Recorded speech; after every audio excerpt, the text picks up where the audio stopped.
আমাদের এই দেশি ভাইগুলো কোম্পানিতে এসেও মাসে লক্ষ টাকা দেশে পাঠায় কিভাবে? গাড়ি ক্লিন করে। হেই গাইস, আসসালামু আলাইকুম। আশা করি আপনারা সবাই ভালো আছেন আর আপনাদের দোয়া ইনশাআল্লাহ অনেক ভালো আছে। আজকে আপনাদেরকে দেখাতে চলেছি এই আমার পিছনে যে সব গাড়ি দেখতেছেন, এই গাড়িগুলো এই সৌদি আরবে কিভাবে ক্লিন করে সেগুলো আপনাদেরকে দেখাবো, কারা ক্লিন করে। আজকে ভিডিওটি স্কিপ করবেন না, আজকে আমার সাথে থাকেন। আমি এখন যাব যেখানে গাড়ি ক্লিন করে সেখানে যাব, দুবাই মার্কেট যাব। আর ভিডিওটি কেউ স্কিপ করবেন না। আশা করি আজকের ভিডিওটি দেখলে কিছু বুঝতে পারবেন যে সৌদি আরবে কিভাবে গাড়ি ক্লিন করে।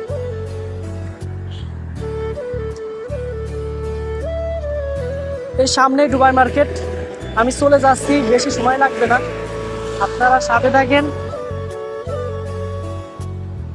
চলে আসছি এই সামনেই, ওই গাড়ি ঘুরোচ্ছে, ওইখানে হচ্ছে সবাই ক্লিন করে গাড়ি। অবশেষে চলে আসলাম দুবাই মার্কেটের সামনে, যেখানে আমাদের বাংলাদেশের মানুষ গাড়ি ক্লিন করে। আপনারা দেখতেছেন চারিপাশেই গাড়ি আছে, এইখানে অনেক মানুষ গাড়ি ক্লিন করে। অবশেষে দেখতে পাচ্ছেন এখানে আমাদের কিছু বাংলাদেশি ভাই কাজ করতেছে। এখানে যারা বাংলাদেশি ভাইরা কাজ করতেছে তাদের কাছে আমি শুনলাম, বড় ভাই আপনারা কি ফ্রি ভিসার লোক নাকি কোম্পানি ভিসার লোক? তারা বলল আমরা হচ্ছে কোম্পানি ভিসার লোক, আমরা কোম্পানিতে কাজ করি, তা ডিউটির শেষে আমরা চলে আসছি এখানে গাড়ি ক্লিন করার জন্য।